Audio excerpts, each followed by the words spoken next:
baik teman-teman. Jadi di layar ini adalah contoh baju branding sisa ekspor ya, yang dijual di marketplace teman-teman. Nah, ini ada brand Puma ya. Ini gambar-gambarnya ya. Ini saya pastikan original ya teman-teman, autentik. Nah, nanti kita lihat, kebetulan saya ada samplingnya, nanti kita bisa lihat ya teman-teman. Nah, di sini seller tersebut udah terjual 1,3 ribu terjual teman-teman ya. 1,3 ribu piece terjual dengan harga jual dari 78.000 menjadi 68.500 ya teman-teman. Nah, ini coba kalian bayangkan ya, seperti saya pernah jelaskan sebelumnya bahwa brand sisa ekspor itu sifatnya limited teman-teman, atau terbatas ya. Kalau yang ori itu tidak bisa direproduksi ulang ya teman-teman. Nah, berarti ini si reseller ini kemungkinan besar dia take all ke ke distributor atau supplier tangan pertamanya langsung ya teman-teman. Nah, ini sebagai gambaran buat teman-teman, kalau kita langsung take all ke si supplier tangan pertama, ini kisaran harga 35.000 sampai dengan 40.000 lah paling mahal ya teman-teman. Nah, artinya berarti si seller ini mempunyai margin sekitar 28.500 per piece-nya teman-teman. Nah, bisa kalian bayangkan kalau dikali 1,3 ribu piece aja yang terjual, itu sudah berapa profit marginnya teman-teman. Nah, ini yang mau saya sampaikan teman-teman. Jadi peluang bisnis di baju branding sisa ekspor itu kurang lebih seperti ini ya teman-teman. Misalnya kalau teman-teman bisa mempunyai akses ke para supplier tangan pertama ya. Sebelumnya saya pernah jelaskan bahwa untuk di awal kita tidak perlu fokus dulu ke jajaran produk teman-teman. Kalau langsung ke produk, artinya kita memerlukan sumber daya modal yang cukup besar ya teman-teman. Nah, biasanya si seller ini itu sistemnya kalau membeli barang tuh mereka sistem canvasser teman-teman. Biasanya ada canvasser atau orang-orang mediatornya atau mediokernya yang membawa sampel dulu terlebih dahulu ke si owner akun ini teman-teman ya. Jarang sekali biasanya ownernya langsung si tangan pertama itu menjual piece to piece ya teman-teman. Nah, biasanya si seller ini disuplai oleh mediocre atau mediator dari si tangan supplier pertamanya tadi teman-teman. Nah, biasanya si mediator itu meng-up dari harga misalnya 40.000 2.000 aja, paling 2.000 misalnya ya, di up harga 2.000 per piece-nya, itu kali 1.500 aja udah 3 juta teman-teman. Si mediator itu mendapatkan margin atau keuntungan kotornya teman-teman ya. Terus pertanyaannya, apakah si seller ini keberatan membeli dari 40.000 jadi 40.000? Itu tidak keberatan teman-teman ya. Udah barangnya diantar, diservis sama si mediatornya. Dan harganya pun masih range-nya masih lebar teman-teman ya, untuk bisa mendapatkan margin dari penjualan produk tersebut teman-teman. Nah, jadi seperti yang sudah kita jelaskan sebelumnya, jadi kalau kita jangan terpaku atau terpatok pada kendala di budget atau modal teman-teman. Kuncinya yang paling penting adalah kita mempunyai akses ke para supplier tangan pertama tadi teman-teman ya. Ini hanya dari satu item aja teman-teman. Bayangkan kalau misalnya dalam seminggu kita bisa supply atau kita masukkan 3-4 artikel aja teman-teman ya. Nah, cuman kuncinya yaitu tadi teman-teman. Jadi kalau kita supply ke akun-akun besar seperti ini ya, yang seperti yang ada di marketplace ini, usahakan eksklusif teman-teman. Biasanya akun-akun besar seperti ini itu mereka maunya eksklusif teman-teman. Misalnya ada barang 1.000 piece, dia nggak mau pecah ke seller-seller lain. Jadi dia pengen produk itu dipegang oleh dia sendiri teman-teman. Nah, ini sebenarnya peluang ya teman-teman, buat teman-teman yang mempunyai jaringan atau akses banyak ke sumber atau tangan pertama pemain sisa ekspor yang ori tadi teman-teman ya. Ini saya sengaja tidak buka tokonya siapa, teman-teman bisa googling atau search sendiri ya teman-teman. Nanti justru teman-teman malah banyak belajar ya, bisa mempelajari siapa aja top seller yang khusus menjual produk baju branded sisa ekspor ini teman-teman. Perlu teman-teman ketahui bahwa putaran uang di industri ini lumayan besar ya teman-teman. Ini kita bisa bayangkan ya, terjual 1,3 ribu piece terjual dari satu artikel aja teman-teman. Berapa keuntungan yang bisa didapatkan oleh para seller-seller ini. Nah, teman-teman juga bisa mengambil posisi seperti seller tadi ya teman-teman. Cuman itu perlu proses ya. Karena diperlukan budget akunnya juga yang harus lebih besar gitu. Nah, untuk di awal teman-teman bisa memposisikan diri sebagai canvasser teman-teman ya. Canvasser artinya teman-teman nggak perlu stok barang. Yang penting teman-teman punya jaringan atau akses ke para supplier tangan pertama teman-teman ya.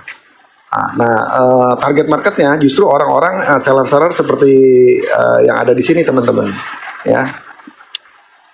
Kurang lebih seperti itu. Nah, ini saya kebetulan ada contohnya produk ini. Nanti kita coba lihat ya, kita review produknya seperti apa. Saya sekarang saat ini memegang satu sampel ya. Contohnya produk brand sisa ekspor seperti ini ya teman-teman. Ini salah satu brand lumayan dikenal ya. Bisa terlihat brandnya. Made in Indonesia ya teman-teman. Nah, ini namanya sisa ekspor ya teman-teman. Jadi tidak lolos quality control atau atau bisa jadi kelebihan produksi ya teman-teman. Nah, ini bisa dipastikan ori bisa terlihat dari jenis kainnya ya teman-teman. Nah, ini untuk jenis baju sport ya, bisa untuk olahraga atau untuk olahraga atau running ya teman-teman. Nah, jadi kalian harus bisa memastikan ya, bisa membedakan mana yang ori sama yang tidak ori itu. Biasanya kalau ini biasanya ada dipalsukan teman-teman ya. Nah, kalau yang palsu biasanya menggunakan kain katun biasa teman-teman ya. Jadi tidak kain katun itu tidak cocok untuk bahan untuk running ya teman-teman, untuk sport ya teman-teman. Terlihat dari tekstur sablonnya juga cukup kuat ya teman-teman. Dari tekstur jahitannya, nah ini menggunakan tekstur kainnya terlihat ya teman-teman, ini menggunakan double jersey ya. Jadi antara permukaan dan di dalamnya sama ya. Nah, biasanya kalau yang single jersey itu tidak sama teman-teman, permukaan luar sama permukaan dalamnya teman-teman. Nah, terlihat dari jahitannya juga cukup rapi ya teman-teman. Nah, ini membedakan produk yang ori dan tidak ori.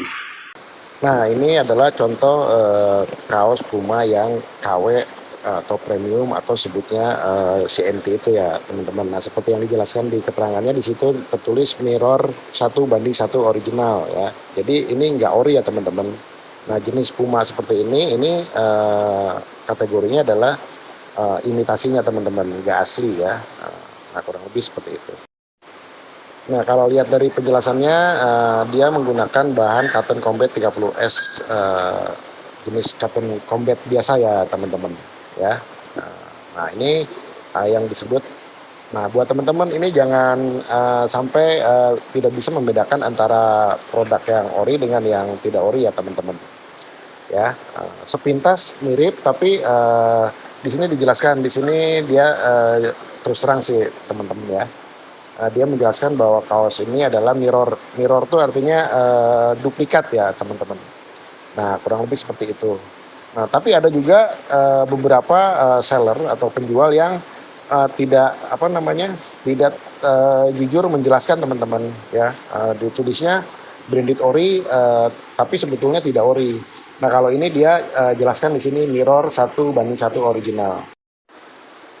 Nah, untuk barang KW atau branded mirroring seperti ini peminatnya ada teman-teman ya. Bisa jadi si peminatnya ini memang sudah tahu itu produk itu KW, atau bisa jadi mereka tidak tahu karena tidak bisa membedakan mana produk yang ori dan yang tidak ori ya teman-teman. Nah, jadi ini buat teman-teman sedikit informasi aja.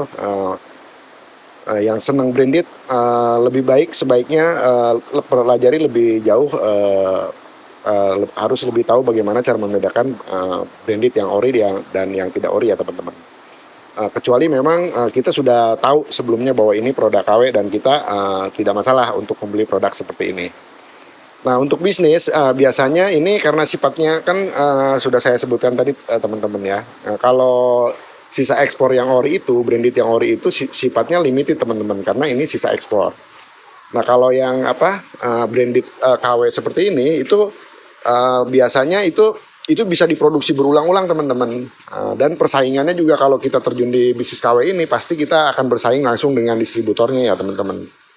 Dan produknya itu tidak eksklusif ya, tidak limited, tidak terbatas, tidak langka.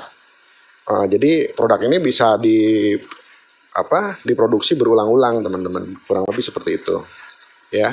Nah, kalaupun misalnya ada yang memproduksi itu biasanya, nah ini teman-teman perlu ketahui juga ya bahwa produk-produk seperti ini biasanya ada juga yang memasukkan teman-teman ya, karena mungkin ini dari secara desain itu cenderung lebih mudah. Nah, tapi secara kualitas itu sulit dipasukan teman-teman karena materialnya atau bahan baku kainnya, jahitannya itu sangat berbeda dengan yang KW atau imitasi atau CNT-nya teman-teman. Nah biasanya kalau yang CNT itu biasanya menggunakan kain katun yang standar biasa teman-teman ya. Kalau untuk tulisan logonya ini mungkin mudah ya di sublim atau dicetak kurang lebih seperti itu. Tapi secara tampilan kalau branded yang ori itu sangat jauh berbeda teman-teman dari sisi kualitas, kekuatan, bahannya, kainnya, jahitannya itu sangat berbeda ya teman-teman. Nah kembali lagi ke intinya bahwa peluang bisnis, cara bermain di industri fashion ini kurang lebih seperti itu ya teman-teman. Ini saya mungkin belum pernah ada yang buka tentang ini sebelumnya ya. Jadi saya coba mau sharing ke teman-teman. Cobalah mindsetnya diubah teman-teman ya. Mungkin kedepannya bisa sih teman-teman, event teman-teman misalnya nanti jual B2C ya langsung ke pelanggan. Cuman itu dibutuhkan waktu dan proses dan kesabaran yang cukup panjang teman-teman ya. Teman-teman mesti lebih sabar membuat akun di marketplace kalian lebih besar lagi, lebih followers lebih banyak lagi. Nah untuk jalan cepatnya buat teman-teman yang terkendala oleh budget, justru sebenarnya peluang dapat keuntungan lebih besar tuh dari sini teman-teman. Dan ini banyak yang nggak ngeh ya, orang-orang nggak ngeh sampai ke sini gitu. Cara strategi bisnisnya. Saya pun di awal-awal melakukan ketika terjun di industri ini, awalnya saya sebagai mediocre aja teman-teman, sebagai mediator aja. Jadi saya fokuskan bagaimana caranya saya bisa mendapatkan kepercayaan dan relasi dari teman-teman kita sebagai supplier tangan pertama teman-teman. Karena para orang-orang yang supplier tangan pertama ini biasanya kan mereka punya gudang ya. Mereka pun sebenarnya membutuhkan mediator seperti kita teman-teman ya untuk memperpanjang efisiensi kerja mereka teman-teman. Jadi mereka sudah sibuk dengan mengurus dokumen-dokumen ke pabrik, mencari bernegosiasi dengan pabrik supaya mendapatkan produk-produk sisa ekspor ini dengan harga yang murah dan artikel yang terbaik teman-teman. Nah biasanya pemasarannya mereka mengandalkan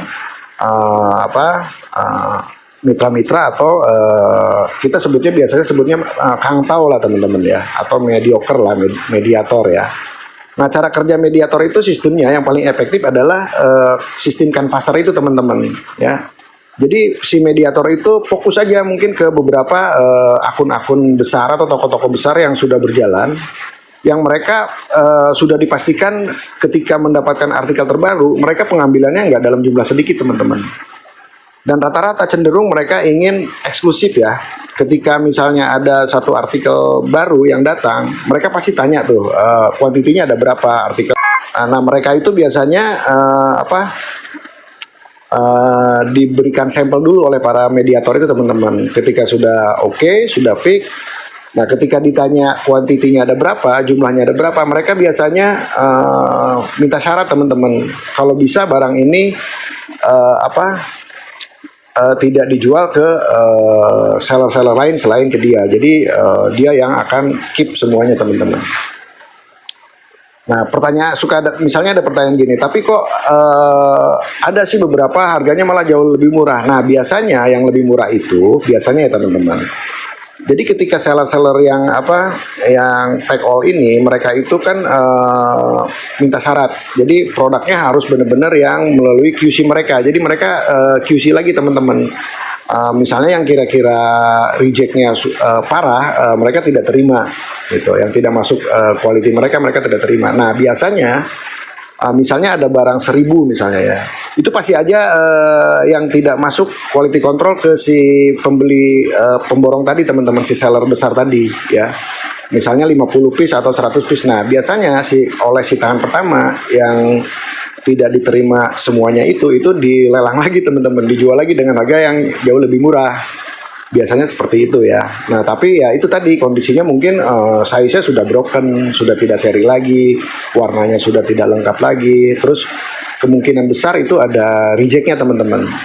Ya jadi teman-teman mesti dipahami hal-hal seperti itu ya teman-teman. Jadi even ada mungkin yang lebih murah itu biasanya kuantitinya nggak banyak dan itu produk sisaan teman-teman, sisa QC lah. Sisa pilihan ya teman-teman. Nah, yang selebihnya itu yang kualitas terbaiknya teman-teman. Jadi kurang lebih seperti itu ya teman-teman. Ini adalah informasi peluang bisnis yang bisa teman-teman coba pikirkan ya. Nah ini tingkat keberhasilannya menurut saya kalau dilakukan dengan fokus itu cukup tinggi teman-teman ya. Jadi coba bayangkan teman-teman, nge-up-nya nggak usah banyak-banyak teman-teman. Misalnya kita mendapatkan harga dari supplier tahun pertama itu misalnya let's say katakanlah 40.000 misalnya. Kita jual ke ke pemain B2B atau ke pemilik-pemilik toko itu, nggak usah banyak-banyak teman-teman. Kita mainnya quantity ya. Nah, jadi misalnya kalau ada barang 1000 piece, mereka itu maunya ambil semua tuh teman-teman. Ambil 1.000 rupiah pun per piece itu udah 1 juta teman-teman, marginnya ya teman-teman. Jadi kita main putaran cepat aja.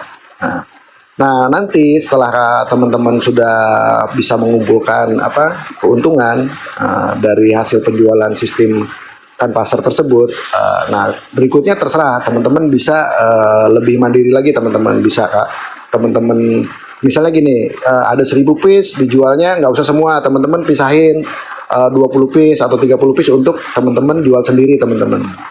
Mulai dari situ ya. Nanti lama-lama teman-teman bisa lengkap